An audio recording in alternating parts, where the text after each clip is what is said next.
M'dzina la Atate ndi la Mwana ndi la Mzimu Woyera. Amen. Ndakulandiraniso lero mu programu ina pano pa Tilankhule ndi Ambuye.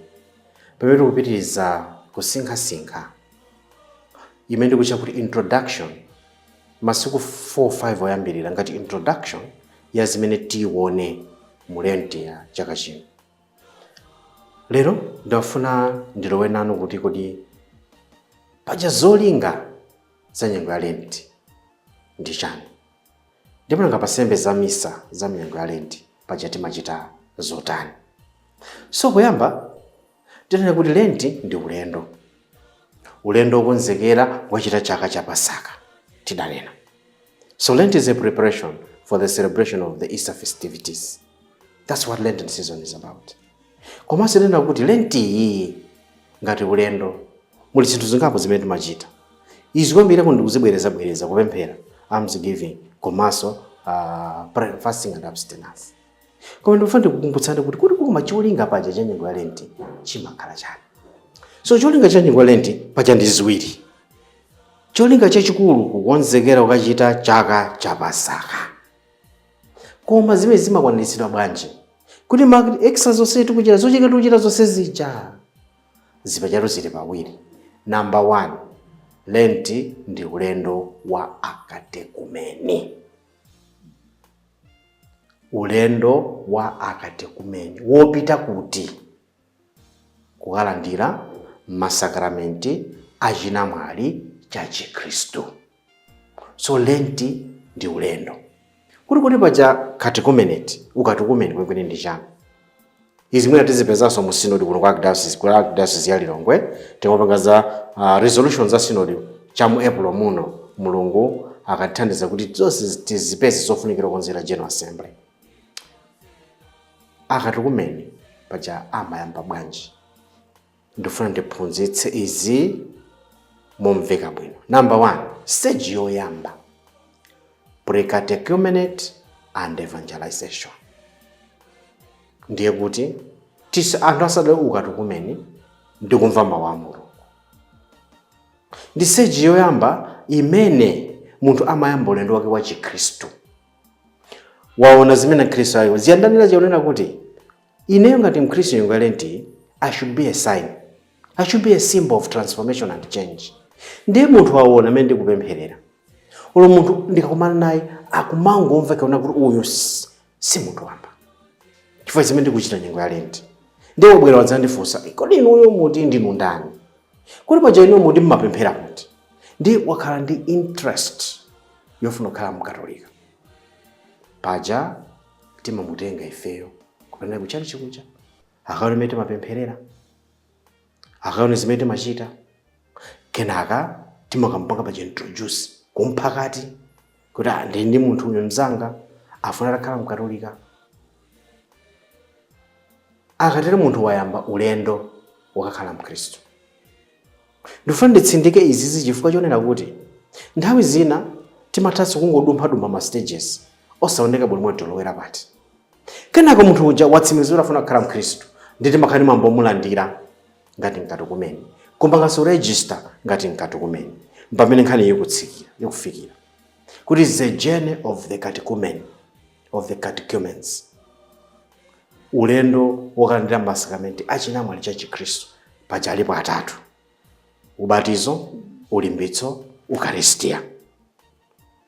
Ndiye akayamba ulendo umene mkatekumeni amaphunzitsidwa mu period jema chakuti the catechumenate imene matenga zaka zitatu. Koma tikabwera kumaphunzitso enene ampingo, the catechumenate is supposed to be 4 years. Tikatengera the right of Christianization of adults mu history yake, mu mbiri yake, tazinaso beyond 4 years. Nanga chifukwa chani uyu amadziwa mapemphero akunena timve kwamvera kwa apostola makhoza kulapa amadziwa ande usangobatiza bwanji. Ayi, tikumbukire the catechumenate draws you into a communion. Ukatukumeni umakutengera kuti ukalowe mu gulu lina lake. In this case, in the Catholic Church. In this case, in the Christian Church. Umakutengera kuti ukalowe menemo. Unatazonena kuti makommunion yosofanana titsindike ndithu. The Catholic communion is not the same as the Anglican communion. Ayi. So munthu yakalamuka kumene akala mu communion ya Katolika. That's why ndi ulendo is a journey. Ndi muzaka follow zimene zizi kapena zitatu zimene zizi amaphunzitsidwa kuti amvetsetse za chikatolikazo. It's not a question of kuloweza mapemphero, kuloweza maansala, ama doctrines. It's the practice. It's the faith. How deep has it become? Chikhulupiriro chimene chija wachisira chija chazama bwanji mwa iweyo. So singa niyongoloweza maansala, kuloweza mayankho mapemphero, chifukwa ndikulirishwa kuti liposa Akhristu ambirimbiri mapemphero chadaloweza. Koma kuti tamvetse kuti amatonthoza chani ambiri mwa sitidziwanso. Mwachitsanzo mvera ndimvera mawu nonse mongekezera nawo mvera nawo phunzitsa ndi kwamverayo fa ndinu Mulungu woona ndikuyekereze wanu sangathe kulakwa. Munali mkhala pansi kusinkhasinkha kuti kumvera ndimvera. I believe. What do you believe in? So it's not a question of ungoloweza pemphero. Kuona kuti ndimvera. Do you understand mystery ya Atate Mwana ndi Mzimu Woyera? Umayimvetsa. Osati chifukwa choti ena akakuuza. Kono iweyo wekha to understand kuti ati ndikadzabatizidwa ndizalowa mmoyo mwa Utatu Woyera. Osati ngati palishi ya Utatu Woyera.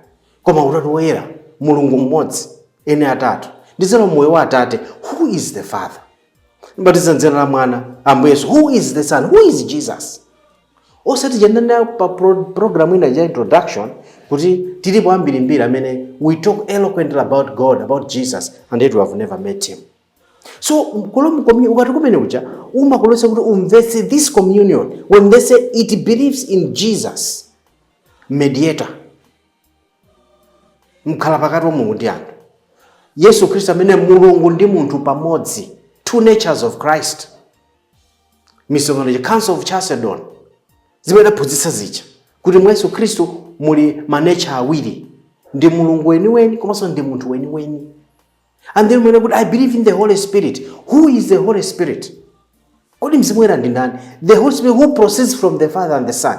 Amene afumira kwa Atate ndi Mwana, afumira kwa Atate ndi Mwana. Do I understand when I say kuti Christology mwachitsanzo or pneumatology? Do I really understand? So ukati kumene uja singaniyoloweza ma doctrines. Singaniyoloweza mapemphero. Chifuna kutiona kuti ndi ulendo wa akati kumene. It's a question of entering into that mystery. Mystery mene iyi ya Atate Mwana ndi Mzimu Woyera. Kuti ngati nkati kumene ndikulowa mmene mumu. So Lenten season imapitiriza nkati kumene kuti amvetsetse zimenezi. Kuti kama ndalowa moyo mwa Mulungu ene atatu Mulungu mmodzi, what does it mean? Ndibwezi mjandana pamba jana kuti akuti amari dziko la Malawi lopa Mulungu.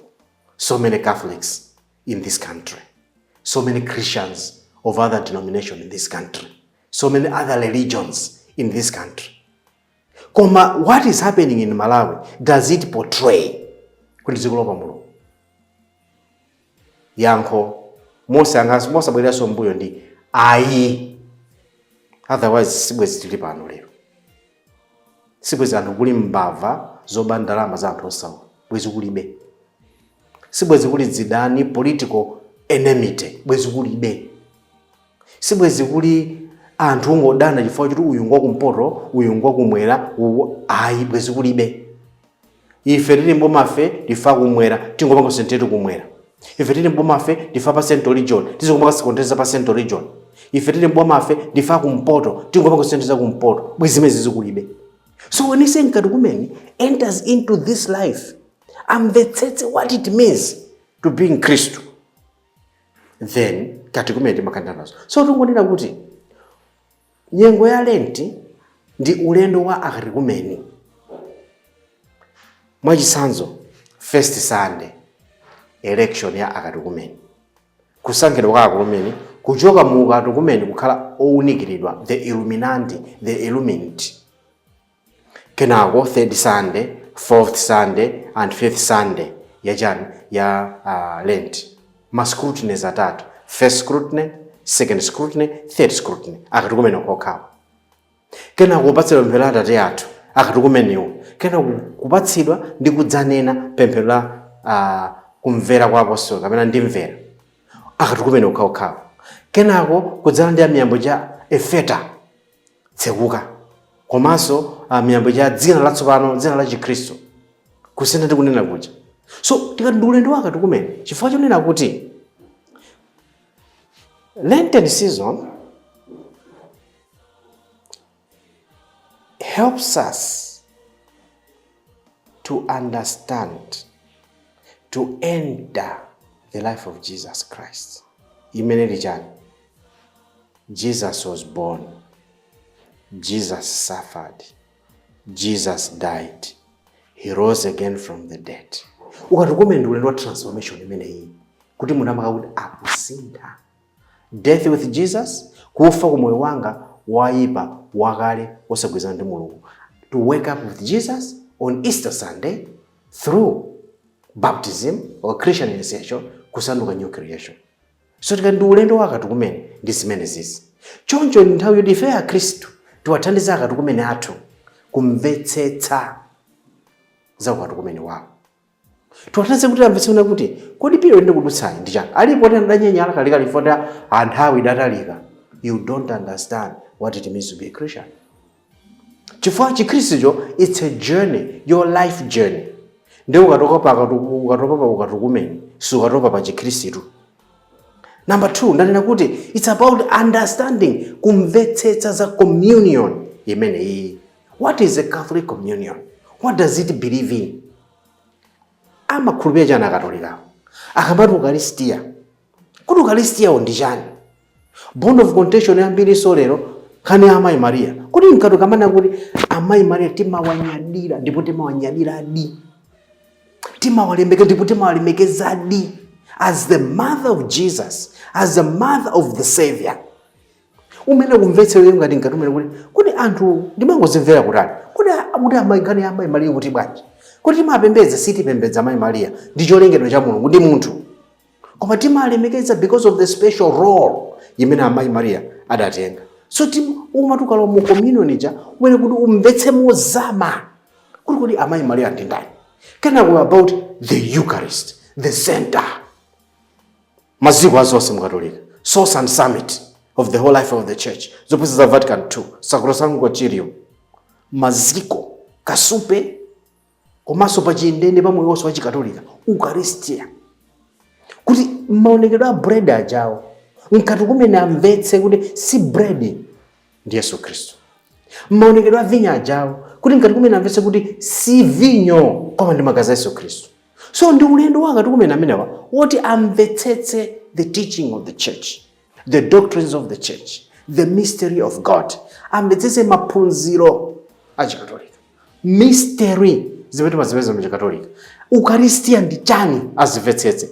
Roho ya amayi Maria ndi chani ayimvetsetse. Nanga oyera azimvetsetse. So ulendo umene wa Lenti timufete nawo kati kumenewa amvetsetse kuti pa Easter paja akadzati alandira ubatizo.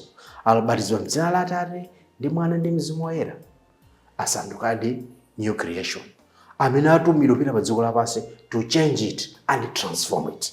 Kukalisintha dziko kuti mwina zimene mana zikudziko amalowa pa Mulungu zizonekeredi poyera pokhala anthu osiya kuba, opanda sanje, osanyuzana nkutukwanana, osachita ndewu popanda pake, osamangopanga chronism anthu akwathu. Ayi. Koma kuti akakhala Mkhristu akapanga transcend, akadutse pakamvetsedwe ka umunthu ka zinthu zosiyanasiyana ndi kuti akayikamo Mulungu chilichonse chimasintha. Tipemphere. Ambuye Mulungu, tikupemphani muthandize akati kumene athu kuti amvetsetse za ulendo wawo ngati chizindikiro cholowa moyo wa Mulungu. Mwadalitsa akati kumene, mwathandiza akati kumene kuzindikira pa moyo wawo kuti ayamba ulendo opatana ndi Yesu Kristu kwathunthu. Mwa Yesu Kristu yemwe Ambuye athu. Amen.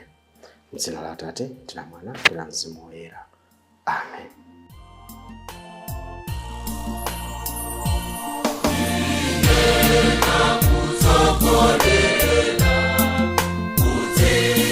Yesu.